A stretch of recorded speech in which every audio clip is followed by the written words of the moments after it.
Welcome to webs media Telugu. Doctor B R Ambedkar Konaseema జిల్లా ముమ్మిడివరం నియోజకవర్గంలో May Day సందర్భంగా కార్మిక సంఘాలు ఉత్సాహంగా కార్యక్రమాలు నిర్వహించాయి. ఈ సందర్భంగా సిఐటియు ప్రతినిధులు మాట్లాడుతూ గతంలో సాధించిన కార్మిక హక్కులను పాలకులు క్రమంగా తగ్గిస్తున్నారని విమర్శించారు. 8 గంటల పని దినాన్ని 10 నుంచి 12 గంటలకు పెంచడం దారుణమని, కేంద్ర ప్రభుత్వం 29 కార్మిక చట్టాలను రద్దు చేసి 4 లేబర్ కోడ్లు తీసుకురావడం కార్మిక హక్కులకు విరుద్ధమని పేర్కొన్నారు. ఫిక్స్డ్ టర్మ్ ఎంప్లాయ్మెంట్ విధానం, మహిళల రాత్రి పనిపై ప్రతిపాదనలను కూడా తీవ్రంగా వ్యతిరేకించారు. కార్మికులకు తగిన వేతనం, ఉద్యోగ భద్రత అవసరమని, కానీ ప్రభుత్వ విధానాలు వాటికి భంగం కలిగిస్తున్నాయని తెలిపారు. అంబేద్కర్ ప్రవేశపెట్టిన కార్మిక సంక్షేమ విధానాలు, ఈఎస్ఐ, పీఎఫ్ వంటి హక్కులను కాపాడాలని డిమాండ్ చేశారు. మేడే స్ఫూర్తితో 4 లేబర్ కోడ్లను రద్దు చేయాలని కార్మిక సంఘాలతో కలిసి పెద్ద ఎత్తున ఉద్యమం చేపడతామని ప్రకటించారు. అలాగే రాష్ట్రం, దేశం, ప్రపంచవ్యాప్తంగా ఉన్న కార్మికులకు మేడే శుభాకాంక్షలు తెలిపారు. మేడే స్ఫూర్తితో ఈ రోజు అనేక సందర్భాల్లో అనేక రాష్ట్రాలు, ప్రపంచవ్యాప్తంగా ఈ మేడే జరుపుకుంటూ ఉన్నారు. మరి మేడే యొక్క స్ఫూర్తి ఏంటి? ఆ రోజు షికాగో నగరంలో 8 గంటల పనిదినం కోసం, కార్మిక హక్కుల కోసం, పెట్టుబడిదారుల వ్యతిరేకంగా పోరాడితే కార్మికులు ప్రాణాల పణంగా పెట్టుకున్నారు. ఆ రోజున వచ్చినటువంటి ఈ ఎర్రజెండా సృష్టించిన రోజు. కానీ ఈ రోజు ప్రభుత్వాలు ఏం చేస్తున్నాయి? 8 గంటల పనిదినాన్ని 10 గంటల పనిదినం పెంచుదామని మొన్న కూటమి ప్రభుత్వం అసెంబ్లీలో తీర్మానం చేసింది. ఎంత దారుణమో ఆలోచించండి. టెక్నాలజీ పెరిగింది, ఇంకా 8 గంటల పనిదినం ఏంటి, ఇంకో గంట తగ్గించాలి అని ఇంకో గంట తగ్గించాలి. కానీ షికాగో నగరంలో ఏ నాడు పోరాటం చేసాం పనిదినాల కోసం. మరి ఈరోజు కూటమి ప్రభుత్వం ఆ పనిదినాల కోసం రద్దు చేస్తూ 10 గంటల పనిదినం చేయాలి. ఈరోజు బిల్డింగ్ కార్మికులు అనుకుంటారు మాకు 10 గంటలు మాకేంటి, గవర్నమెంట్ ఉద్యోగులు అనుకుంటారు.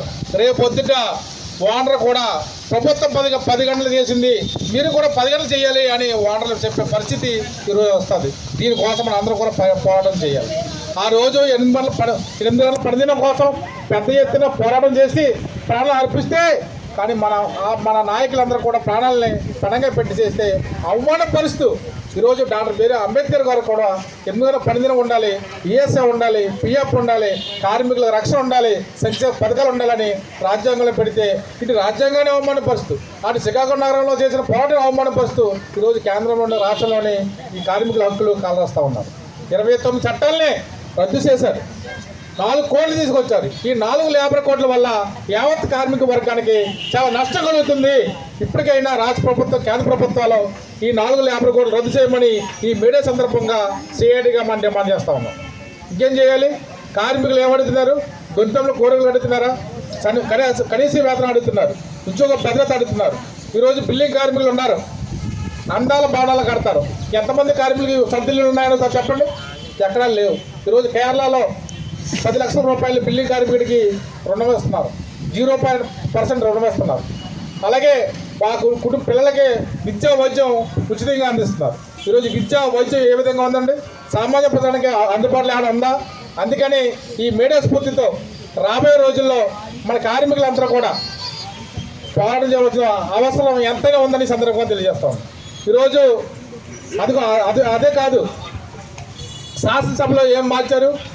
మహిళ ఇప్పటి వరకు నైట్ డ్యూటీ చేయడం అవసరం లేదు. ఈరోజు మహిళలు కూడా రాత్రి డ్యూటీ చేయడానికి చట్టం చేశారు. ఇప్పుడు పగలే మహిళలకు రక్షణ లేకుండా పోవచ్చు. మన ఉద్యోగులు, మన ఇంట్లో పిల్లలు ఉండొచ్చు, మన ఈరోజు మన భార్యలు ఉద్యోగం చేయకపోవచ్చు. రేపు పొద్దున్నైనా మన పిల్లలు ఉద్యోగం చేస్తారు. అటువంటి టైంలో కూడా రాత్రి కూడా ఉద్యోగం చేయమని ఈరోజు పార్లమెంట్లో బిల్లు పెట్టారు. ఆ బిల్లుకి మొత్తం ఉన్న ఎంపీలందరూ కూడా ఓటేశారు. అది చట్టమైంది. కానీ దాన్ని చట్టం చేసే ముందు ఏం చేయాలి? ఈరోజు కార్మికులందరూ కూడా వాళ్ళకి రక్షణ కల్పించాలి, సీసీ కెమెరా పెట్టాలి, వాళ్ళకి వాహనాలు పెట్టాలి, వాళ్ళకి ఉద్యోగ భద్రత కల్పించాలి, వాళ్ళకి సేఫ్టీ కల్పించాలి. అప్పుడు నువ్వు నిర్ణయం చేయాలి. ఏమీ చేయకుండానే ఈరోజు మహిళలు కూడా ఉద్యోగాలు చేయాలనేసి చేస్తూ ఉన్నారు రాత్రిపూట. అదే కాదు, పబ్లిక్ సెక్టర్ అంతా కూడా ప్రైవేటీకరణ అయిపోతుంది. ఈరోజు ఎస్సీ, ఎస్టీ, బీసీలు వీళ్ళందరికీ కూడా రిజర్వేషన్ ఉంది. ఈ రిజర్వేషన్ అనేది ప్రభుత్వ సంస్థలోనే రిజర్వేషన్ ఉంది, ప్రైవేట్ పరంలో రిజర్వేషన్ లేదు. అందుకని ఒకటి ప్రభుత్వ సంస్థలన్నీ కూడా ప్రైవేట్ పరం చేస్తూ ఈరోజు కేంద్ర నిర్ణయం తీసుకుంటా ఉంది. ఇది రాజ్యాంగానికి వ్యతిరేకం. డాక్టర్ బాబాసాహెబ్ అంబేద్కర్ చెప్పారు, పెద్ద సంస్థలన్నీ కూడా ప్రభుత్వ హాజీలో ఉండాలని చెప్పారు. కానీ వీళ్ళు చేసేది ఏంటి? ఆ రోజు రాజ్యాంగం చెప్పింది ఏంటి? వీళ్ళందరూ కూడా పదవి అయిన తర్వాత నేను రాజ్యాంగానికి అనుగుణంగా పాలన చేస్తానని చెప్తూనే ఒక పక్క రాజ్యాంగాన్ని తూట్లు పరుస్తూ ఈ పాలకులు ప్రయాణిస్తున్నారు. ఈరోజు దేశానికి ముఖ్యం ఈ కార్మిక శ్రమ ద్వారాగానే ఈరోజు దేశం నడుస్తుంది. అటువంటి కార్మికులని కష్ట కలిగించే నిర్ణయాలు ఈ కేంద్ర రాష్ట్ర ప్రభుత్వాలు చేస్తున్నాయి. కార్మికులందరూ గమనించాలి. రాబోయే రోజుల్లో ఈ మేడే స్ఫూర్తితో మనం ఉద్యమం చేయాలి. తెలియజేస్తూ ఉన్నాం. మేడే అనేది కేవలం మన ఊరి పండుగ మాత్రమే కాదు, మన రాష్ట్రమో మన దేశమో కాదు, ప్రపంచం అంతా కూడా ఎరుపెక్కిన రోజు, ఎరుపుతో కలలాడినటువంటి రోజు. ఈరోజు కార్మికులు ఉత్సాహపూరితమైనటువంటి మరి శక్తి సామర్థ్యాన్ని లేని సామర్థ్యాన్ని కూడా కలిగించుకొని ఈ పండుగని ఘనంగా జరుపుకునే రోజు. కార్మికులు తమ ప్రాణాలను తృణప్రాయంగా ఎంచి ఆ ప్రాణాలను ఆ కాల్పుల్లో జరిగినటువంటి మృత వీరుల యొక్క రక్తంలో తడిసినటువంటిది మన ఈ ఎర్ర జెండా. ఈ ఎర్ర జెండాయే మనందరికీ నీడను నిలువను ఇచ్చేది ఎర్ర జెండా. ఎర్ర జెండా నీడను తప్ప మనకి ఎక్కడా రక్షణ లేదు అనే విషయాన్ని మీరు గమనించాలి. దానికి ముఖ్యంగా మన ప్రాంతంలో అనగా ఇంచుమించు మన దేశంలో CITM centre of Indian trade unions అంటే ఇదే కేంద్రం మనకి. మనం ఈ కార్యక్రమాన్ని ఎంతో ఉత్సాహభరితంగా చేసుకోవాల్సిన అవసరం ఉంది. అందుకు మీరందరూ మరి కడలలో తరలి వచ్చిన మీ అందరికీ కూడా ప్రత్యేకమైనటువంటి విప్లవాలు తెలియజేస్తున్నాం.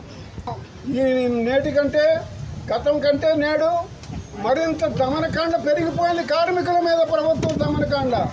ముఖ్యంగా కేంద్ర ప్రభుత్వం కార్మికులకు ఉన్నటువంటి 40 చట్టాలని రద్దు చేసి కేవలం 4 కోట్లుగా మార్చడం అనేది చాలా తీరని ద్రోహంగా చేసింది. ఈ ద్రోహాన్ని మనం తట్టుకోవాలంటే పోరాటాలే మార్గం. మనం ఎత్తుకుంటే హక్కులు రావు. మనం చెప్పే మాట కాదు ఇది. ఎంతో మంది పెద్దలు చెప్పిన మాట. మనం దేహి అని అడిగితే ఏది కాదు. మనకున్న హక్కులు మనం పోరాడి సాధించుకోవాలి, లేదా లాక్కోవాలి. లాగాలి మన హక్కులు మాకు, మా హక్కులు మాకి, మా ఓటా మాకి అని అడిగే పరిస్థితి కార్మికుల దగ్గర నుంచి వస్తే తప్ప ఏ ప్రభుత్వం కూడా నీకు ఈ హక్కులు లేవా, నీకు ఇది లేదా అని మనకేం పంచిపెట్టదు. మనకి ఎంగిలి మెతుకులు విసిరి అనేక మంది కార్పొరేట్ శక్తులకి, భూస్వాములకి, పెట్టుబడిదారులకి, కార్పొరేట్ శక్తులకి మరి ప్రజాసొమ్మును దుర్వినియోగం చేసి వాళ్ళకి దారాదత్తం చేస్తున్నటువంటి ఈ ప్రభుత్వాలు కార్మికుల పట్టగొట్టి కార్మికుల శ్రమ దోపిడీ చేసి పనికి తగిన వేతనం ఇవ్వకుండా, సమాన పనికి కనీసం సమాన వేతనం ఇవ్వకుండా చేస్తున్నటువంటి ఈ ప్రభుత్వాన్ని మనం అందరూ కలిసి ఏకతాటిపై నిలబడి మరి పోరాడవలసిన అవసరం ఎంతైనా ఉందని ఈ సందర్భంగా మీ అందరికీ మనం చేస్తాం.